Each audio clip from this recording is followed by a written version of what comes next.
A veces, el verdadero terror no está en lo que ves, sino en lo que no entiendes.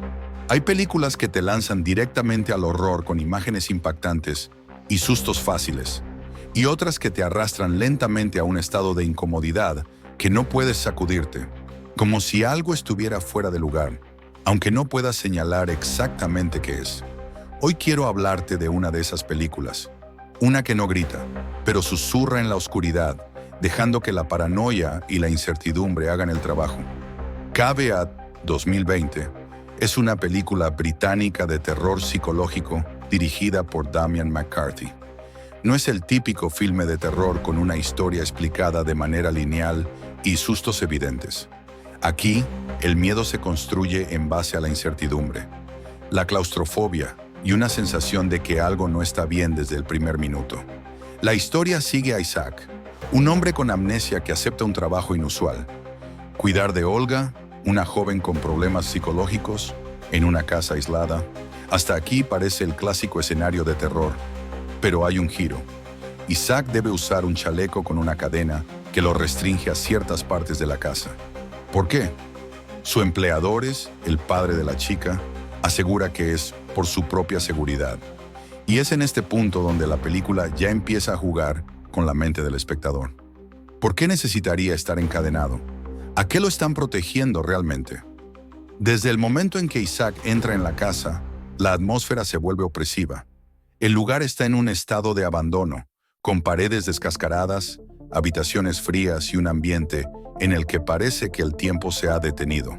Pero lo que realmente hace que Caveat sea tan perturbadora es su uso del espacio y el sonido. No hay banda sonora estridente ni efectos exagerados, solo un silencio pesado, interrumpido ocasionalmente por el tamborileo de un viejo conejo mecánico de juguete. Ese maldito conejo es, sin duda, una de las imágenes más inquietantes de la película. Su sola presencia genera una ansiedad indescriptible, porque cada vez que aparece o empieza a moverse, sabes que algo malo está a punto de suceder. A medida que avanza la historia, la línea entre lo real y lo imaginario se vuelve cada vez más borrosa. Isaac empieza a experimentar visiones perturbadoras y a descubrir secretos ocultos en la casa. La película juega con la idea de la memoria, la culpa y el aislamiento, dejando que el espectador arme el rompecabezas de lo que realmente está ocurriendo. Y lo mejor es que nunca te lo da todo en bandeja. Hay cabos sueltos, detalles que quedan a la interpretación y una sensación de que lo que acabas de ver podría tener más de una explicación. Uno de los grandes aciertos de Caveat es su minimalismo. No necesita grandes efectos especiales ni una historia recargada para generar terror.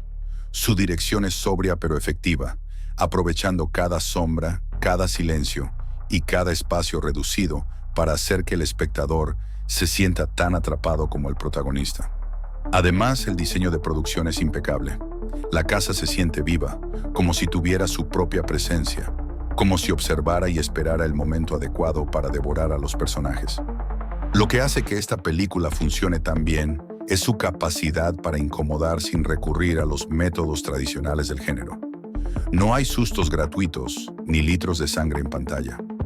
Todo se construye una base de tensión, dejándote con la sensación de que algo terrible puede ocurrir en cualquier momento. Y cuando finalmente lo hace, no es de la forma en que lo esperas. Advertencia: no es una película para todo el mundo. Es lenta, inquietante y deliberadamente confusa. Pero si disfrutas del terror psicológico que se mete bajo tu piel y te deja dando vueltas a lo que acabas de ver, entonces esta es una experiencia que no puedes dejar pasar. ¿Te atreverías a verla?